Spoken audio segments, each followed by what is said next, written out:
Hey friends, it is Mickey, and today I'm inside because I wanted to share with you a few of the books that I've finished recently that I thought y'all might enjoy. Starting right off, this first one is hilarious and also kind of heartbreaking. But this is a book by Amber Ruffin, who, if you recognize that name, she is a amazing comedian. She is also a writer on Late Night with Seth Meyers. You might have seen her bit, Jokes That Seth Can't Tell. That's where she writes jokes that would be inappropriate for Seth Meyers to tell because he is white and they are black oriented jokes.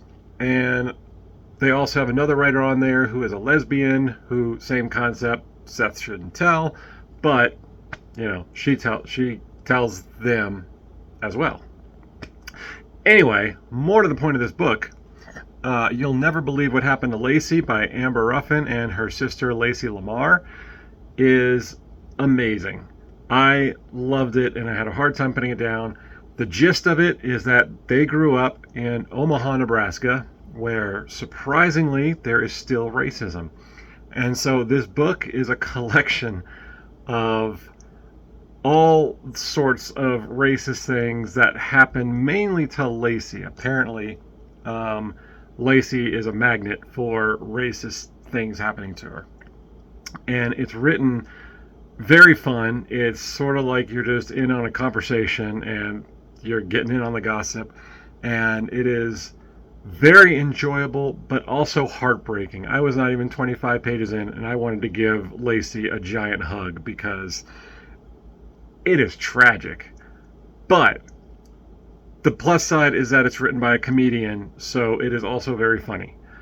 I would highly recommend this. I love this book. I thought it was amazing. I think y'all should definitely watch it, or don't watch it, read it.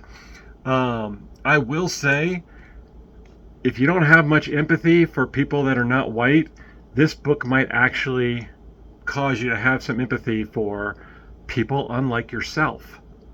So I think, that being said, I believe the target audience for this book is probably MAGA. So if you're MAGA, you might want to read this book. It is amazing. It will change your life. So, yeah, highly recommend. 6 out of 5 stars because it's good.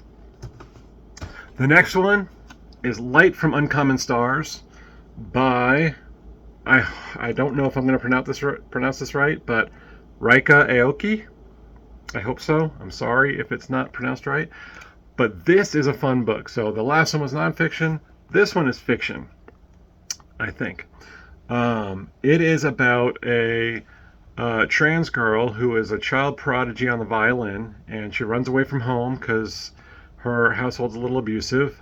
But it kind of starts off a little dark, but it's not a terribly dark book. I don't really like dark, intense thrillers type of thing, so this book was not too dark for me if you're the same way.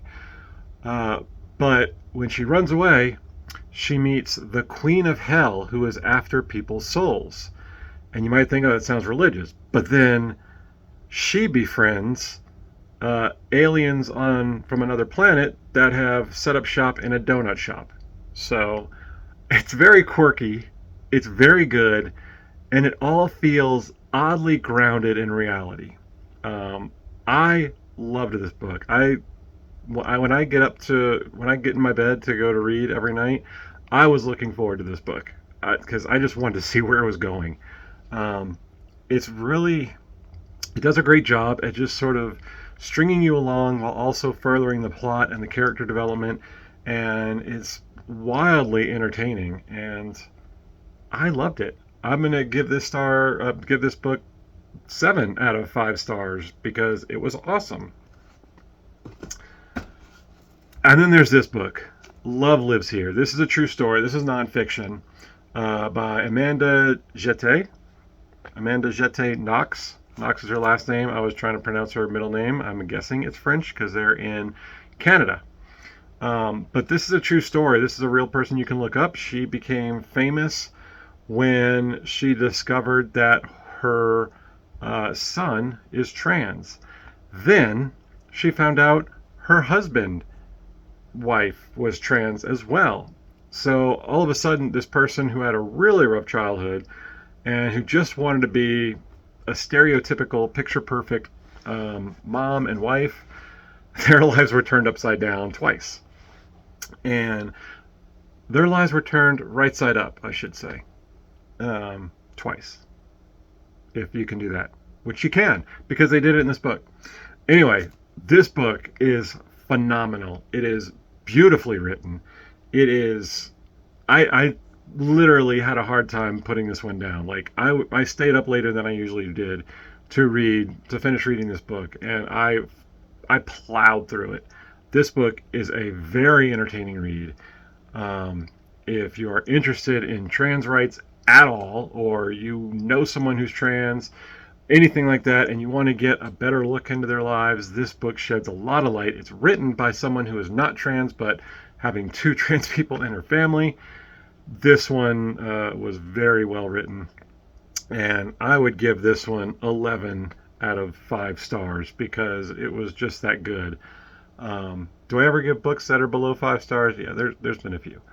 But anyway, yeah, I love this book. I cannot say enough great things about this book, and I would highly recommend y'all read it because it was phenomenal. So I love all 3 books I've just showed you. This is the one I'm keeping. This is the one I hope my daughter discovers on our bookshelf one day and gets curious and decides to read it, and maybe get some questions answered that she had that maybe I didn't address or something, or she didn't think to ask. So that is a phenomenal read. Highly recommend it. And those are my short, little, brief book reviews that I think y'all should check out because they are all wildly entertaining and in different ways, but all worth checking out. So, yeah, thanks for watching. And when I finish some more books, I will share those if they are worth sharing. Yeah, thanks for watching. Please like and subscribe if you haven't already. And any questions or comments, leave them down below. And I will catch y'all next time. Thank you. See you. Love you.